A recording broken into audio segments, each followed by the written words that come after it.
Hello guys, I am Mohit Singh from IIT Roorkee and today we are going to be looking at Dulong-Pettit law. काफ़ी important law है, मोल concept में हम इसको पढ़ते हैं, तो चलिए हम देखते हैं। Dulong-Pettit लॉ स्टेट क्या करता है? तो बेसिकली ये बोलता है कि सॉलिड कंपाउंड्स के लिए वैलिड होता है सबसे पहली बात तो ये। और क्या बोलता है उनके लिए ये कि उनकी स्पेसिफिक हीट कैपेसिटी जैसे हम स्मॉल सी से रिप्रेजेंट करते हैं multiplied by molar mass that is capital M is equals to constant. तो ये बोलता है specific heat capacity multiplied by molar mass for solid compounds is always constant. Constant क्या है? K है। तो हम क्या इक्वेशन लिख सकते हैं? C into capital M equals to K। K यहाँ पे कांस्टेंट है। अब इसका यूज क्या होता है? इससे हम क्या निकाल सकते हैं? देखो, इससे हम एटॉमिक मास निकाल सकते हैं। एटॉमिक मास अब कैसे निकालेंगे? अगर हमें किसी सॉलिड कंपाउंड की स्पेसिफिक हीट कैपेसिटी पता है तो हम उसका एटॉमिक मास निकाल सकते हैं। आप सोच रहे होंगे मोलर मास दिया हुआ, मोलर मास से एटॉमिक मास निकालना तो हम जानते ही हैं। तो एटॉमिक मास हम निकाल लेंगे, उससे हम वैलेंसी भी पता कर सकते हैं उस कंपाउंड की। ठीक है, तो ये यूज होता है डुलोंग-पेटिट लॉ का। अब इसमें और क्या इंटरेस्टिंग बातें हैं वो भी हमें देखनी है। तो देखो, सबसे पहले तो हम इसकी डेफिनेशन लिख लेते हैं जिससे आपको और भी क्लियर हो जाएगा कि एक्चुअल में डुलोंग-पेटिट लॉ है क्या। ठीक है, तो हम लिखते हैं डुलोंग-पेटिट लॉ की डेफिनेशन। द डुलोंग-पेटिट लॉ, एब्रिविएशन में लिख रहा हूं मैं DPL, states that the product of specific heat and atomic mass, और इसको हम कंबाइन करके ग्राम एटॉमिक हीट कैपेसिटी भी लिख सकते हैं। Gram atomic heat capacity of an element is always a constant। और जैसा मैंने बोला सॉलिड कंपाउंड के लिए वैलिड है, तो लिखेंगे हम it is constant for all solid elements. यहां तक कोई डाउट आपको होना नहीं चाहिए, डेफिनेशन भी हमने लिख ली जो कि आपके काफी यूजफुल होगी। ठीक है, तो आगे देखते हैं। अब आप लोग सोच रहे होंगे के की वैल्यू तो कुछ बता ही नहीं है। What is the value of K? This constant must be you know known to us to calculate the atomic mass. ठीक है, तो अब इसकी वैल्यू डुलोंग-पेटिट लॉ ने तो कैलकुलेट नहीं की, बट मॉडर्न साइंटिस्ट ने इसकी वैल्यू कैलकुलेट की जो कि आई 3R के बराबर। R is universal gas constant. ठीक है, तो देखो हमारे पास क्या इक्वेशन है? Small c into capital M equals to के।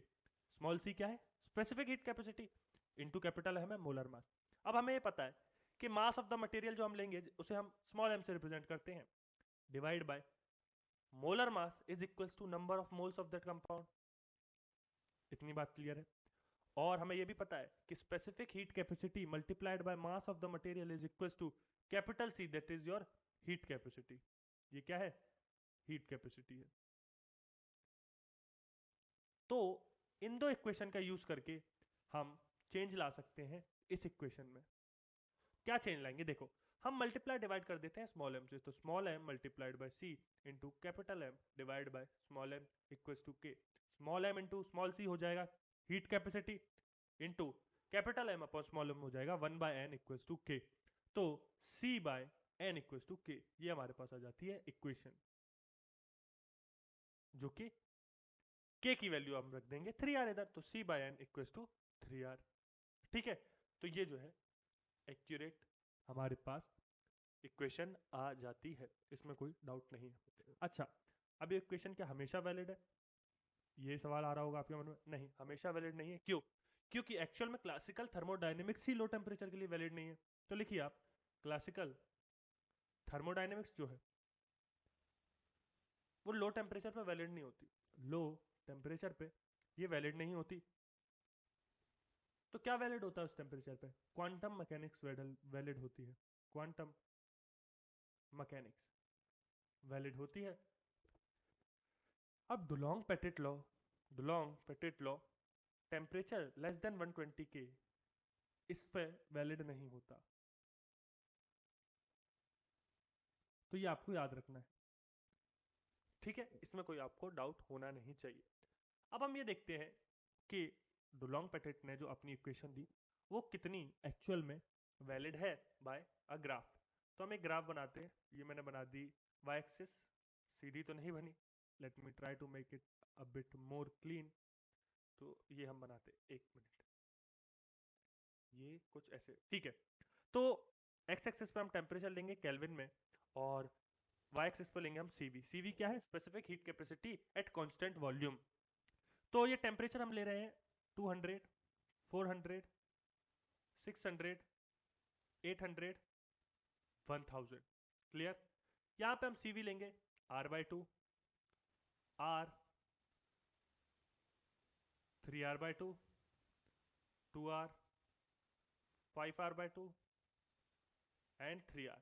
3R हमारी के की वैल्यू, तो यहाँ पे हम डॉटेड लाइन बना देंगे और चेक करेंगे कितनी एक्यूरेट होती है। तो हम पहले बना रहे हैं लेड के लिए ग्राफ। तो लेड के लिए देखो क्या ग्राफ बनता है, लेड के लिए कुछ ऐसा ग्राफ बनता है।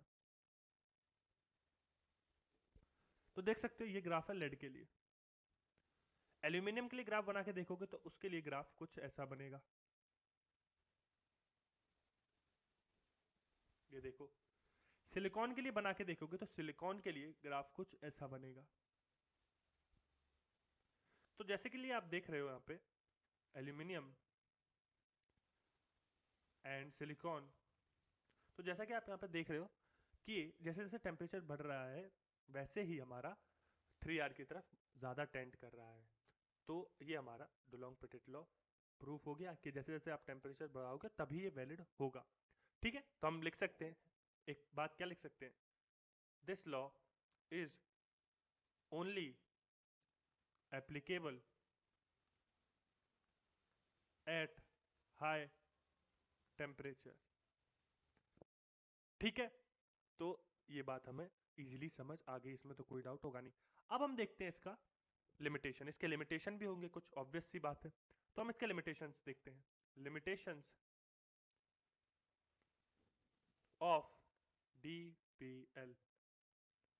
तो इसका पहला लिमिटेशन जो कि मैंने आपको बताया था कि it is only applicable two elements in solid form. It is only applicable two elements that are in solid form, that are in solid form। दूसरा आप लिख सकते हैं हैवियर एलिमेंट्स के लिए सिर्फ ये लागू होता है। तो हम लिख सकते हैं the DPL is only relevant to heavier elements. अब हैवियर एलिमेंट्स के लिए एप्लीकेबल है तो डेफिनेट सी बात है कि लाइटर एलिमेंट्स के लिए एप्लीकेबल नहीं होगा। तो हम लिखेंगे it can not be applied to lighter elements having high melting points. और जो एटॉमिक मास हम कैलकुलेट करते हैं, इससे मैंने बताया था इसका क्या यूज है, एटॉमिक मास कैलकुलेट करना और वैलेंसी कैलकुलेट करना। एक्यूरेट वैल्यू नहीं आती एटॉमिक मास की, तो हम लिख सकते हैं it only gives a rough atomic mass. तो डुलोंग पेटिट लॉ में इतना ही था। होपफुली आपको ये समझ आया होगा and you found this lecture helpful. So that is it from this lecture. I will see you in the next one. Till then take care, bye bye.